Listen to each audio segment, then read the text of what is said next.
আসসালামু আলাইকুম everyone, welcome back to my channel. সবাই কেমন আছো? আশা করি সবাই অনেক ভালো আছো। আজকে আমি শেয়ার করব নিউ ইয়র্ক থেকে এসেছিলেন দুইজন ভাই। ওনারা হচ্ছে গিয়ে মিশিগানে বাসা কিনতে চান, তো ওনারা হুটহাট করে টিকিট কেটে চলে এসেছেন। তো আমি ওনাদের জন্য হচ্ছে গিয়ে রান্নাবাড়া করছি। সন্ধ্যা 7টার দিকে চিকেন, গরুর মাংস, তারপর ইলিশ মাছ রান্না করব। ভাইয়ারা অনলাইনে ঘর দেখে ওনাদের ভালো লেগেছে, তাই সাথে সাথেই টিকিট করে চলে আসছেন। আর সাফানের বাবাও আমাকে কল করে বলেছেন যে রান্না বান্না একটু করো, ভাইয়ারা আসছেন। তো আমি সাথে সাথেই হচ্ছে গিয়ে কিচেনে চলে আসছি আর সব কিছু ক্লিন করে রান্না বসাতে যাব। তো পরের দিন হচ্ছে গিয়ে ভাইয়ারা আসবেন, রাতে আর খাওয়া হবে না আমার বাসায়। ভালো হয়েছে, রাতে রান্না বান্নাটা করে নিব, তাহলে দিনে আর কোনো ঝামেলা হবে না। আর ভাইয়ারা হচ্ছে গিয়ে সকালে আমাদের বাসার কাছেই বাড়ি দেখতে আসবেন। ভাই যে বাড়ি কিনতে এসেছেন সেটা আমার বাসার খুবই কাছে ছিল আর দেখতেও খুব ভালো ছিল। ওনারা খুবই পছন্দ করেছিলেন, কিন্তু দুঃখজনকভাবে ওই বাসাটা অন্য একজন কিনে নিয়ে যায়। পছন্দ মতো যে বাসাটা চেয়েছিলেন সেটা না হওয়ায় ভাইয়া খুবই ভেঙে পড়েছিলেন। তো আমরা বলছি যে ভাই, এটা আপনার ভাগ্যে নেই, তার জন্য আর আপনি পেয়ে যাবেন। ভাইয়ারা 3 দিন মিশিগানে থেকেছেন, তারপর ভালো করে সময় নিয়ে খুঁজেছেন, কিন্তু তাদের মনের মতো খুঁজে পাচ্ছিলেন না। আর যে বাসাটা হারিয়েছেন ওইটাই ওনাদের বেশি পছন্দ হয়েছে। সব আল্লাহর ইচ্ছা। আর ভাইয়ারা কিন্তু হাল ছাড়েননি, ওনারা কন্টিনিউয়াসলি খুঁজে গেছেন।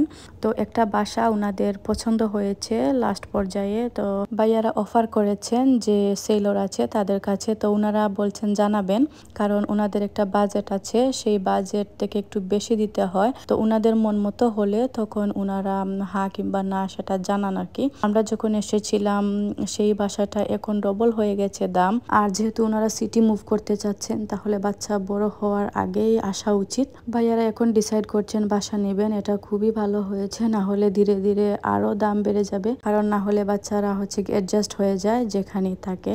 আর এখন সব জায়গায় এত দাম বেড়ে গেছে বাসার, তো সব জায়গায় দাম বেড়ে যাচ্ছে। ওনারা শেষ পর্যায়ে এসে যে বাসাটা পছন্দ করেছিলেন, ফাইনালি ওনাদের বাসা হয়ে গেছে। সেলর যারা আছে ওনারা হচ্ছে গিয়ে যে অফারটা করেছিলেন ভাইয়ারা, সেটার জন্য তারা মত দিয়েছে এবং তারাও খুশি হয়ে বিক্রি করতে চাচ্ছে আর কি। তো ওনারা ক্লোজিং করেই মনে হয় চলে আসবেন, তাহলে ভালোই হয়েছে, আমাদের দুইটা পরিবারের সংখ্যা বাড়বে। আর এখানে দেখতে পাচ্ছিলেন সকালে ভাইয়ারা কিন্তু নাস্তা করেছেন। আর এখন লাঞ্চের টাইম হয়ে গেছে, আমি সব কিছু টেবিলে নিয়ে এসেছি। এখানে আমি গরুর মাংস সাতকরা দিয়ে রান্না করেছিলাম, শুটকি রান্না করেছিলাম কাঁঠালের বিচি দিয়ে, ইলিশ মাছ আর ডিম চিকেন একসাথে, আর ডাল, শাক রান্না করেছিলাম আর সালাদ। বেশি আর কিছু রান্না করিনি, কারণ বেশি রান্না করলেও খাওয়া যায় না। আর আলহামদুলিল্লাহ যেগুলো রান্না করেছি সেগুলাই ভাইয়ারা অনেক পছন্দ করেছেন। নুমান ভাই আর লিটন ভাই ওনারা আসছেন, বাসা নেবেন। আর অরেঞ্জে সোয়েটার পরা ছিলেন উনি শিপন ভাই। ভাই কিন্তু সবার আগে এসেছেন আর লাস্ট ইয়ারে ভাই বাসাটা নিয়েছেন। তো যাই হোক, শিপন ভাই আমাদেরকেও অনেক হেল্প করেছেন বাসা নেয়ার ক্ষেত্রে। সবাই লাঞ্চ করে নিচ্ছেন।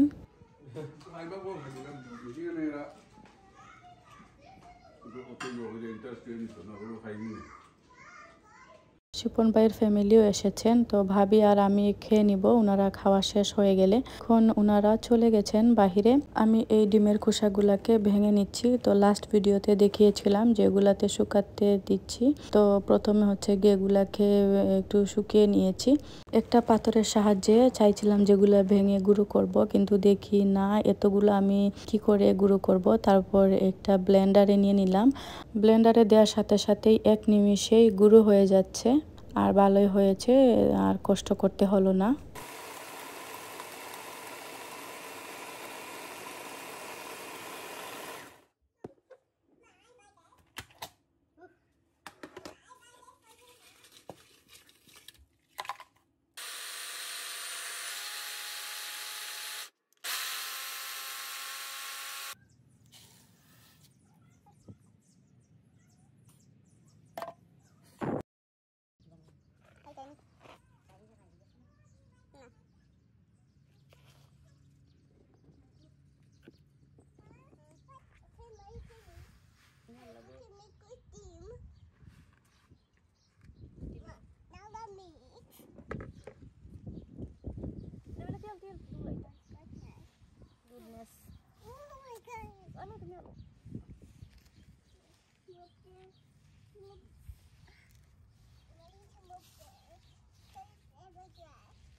পরে দিবাই।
পরের দিন সকালে ভাইয়ারা নিউ ইয়র্কে ফিরে যাবেন। তো আমি সকালে উঠে গেছি, 5টার মতো হবে গড়ি।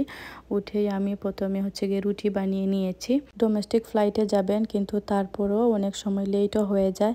আর সকালে হচ্ছে গিয়ে রুটি হলে ভালো হয়। আর এগুলা কিন্তু একদমই সফট। সব কিছু গরম করে টেবিলে নিয়ে এসেছি। গরুর মাংস আর চিকেনও গরম করেছি। তো ওনারা যেটা পছন্দ সেটা দিয়ে খেতে পারেন। আর চাও রান্না করে নিয়ে এসেছি। সকাল 7:30টার দিকে ওনারা বের হয়ে যাবেন, তার জন্য আমি সবকিছু রেডি করে রেখেছি যাতে লেট না হন, ওনারা খেয়ে যাতে বের হয়ে যেতে পারেন। আর এখানে আমি নাস্তা করে নিব। বাচ্চারাও ঘুম থেকে উঠে গেছে আর ওদের হচ্ছে গিয়ে 8:30টার দিকে ক্লাস। তো দেখতে পাচ্ছ কতটা সফট হয়েছে মাশাল্লাহ। আর খেতেও খুব ভালো হয়েছিল। সব কয়টাকে বেজে নিয়েছি আর এত নরম তুলতুলে হয়েছে, ভালোই লেগেছে খেতে। আর হাতে নিজে তৈরি করলে তো এমনি একটা আলাদা স্বাদ লাগে। কেনা যে রুটি পাওয়া যায় সেটা থেকে নিজের হাতে তৈরি করলেই অনেক মজা হয়। কেনা পরোটাও রাখতে হয় বাসায়, অনেক সময় তৈরি করব সেই সময়টা হয়ে ওঠে না। মাশাল্লাহ আমার বাবারাও ঘুম থেকে উঠে গেছে, ওরা একদমই রেডি হয়ে গেছে স্কুলে যাওয়ার জন্য। আমি ওদেরকে নাস্তা দিয়েছি যে রুটি আর চিকেন দিয়ে ওরা খাবে বলছে। তো ওদের খাওয়া শেষ হলে আমরা রওনা দিব স্কুলে। সাফওয়ানের বাবা ওইদিকে ভাইদেরকে নিয়ে ড্রপ করবেন এয়ারপোর্টে। তো ওনারা বের হয়ে গেছেন অলরেডি। সকালবেলা একটা সমস্যা, ওরা খেতে চায় না। তো ওদেরকে অনেক কিছু বলে আমি টেবিলে নিয়ে এসেছি যে অল্প কিছু খাও। তো এই তো বাচ্চাদেরকে এখন স্কুলে নিয়ে দিয়ে আসবো। আর অনেক সুন্দর একটা দিন করেছে মাশাল্লাহ। ভিডিও ভালো লাগলে অবশ্যই লাইক কমেন্টস করবে আর শেয়ার করে দিবে আপনার ফ্রেন্ডস অ্যান্ড ফ্যামিলির সাথে। আজকে এই পর্যন্তই, দেখা হয়ে যাবে নেক্সট ভিডিওতে। আল্লাহ হাফিজ।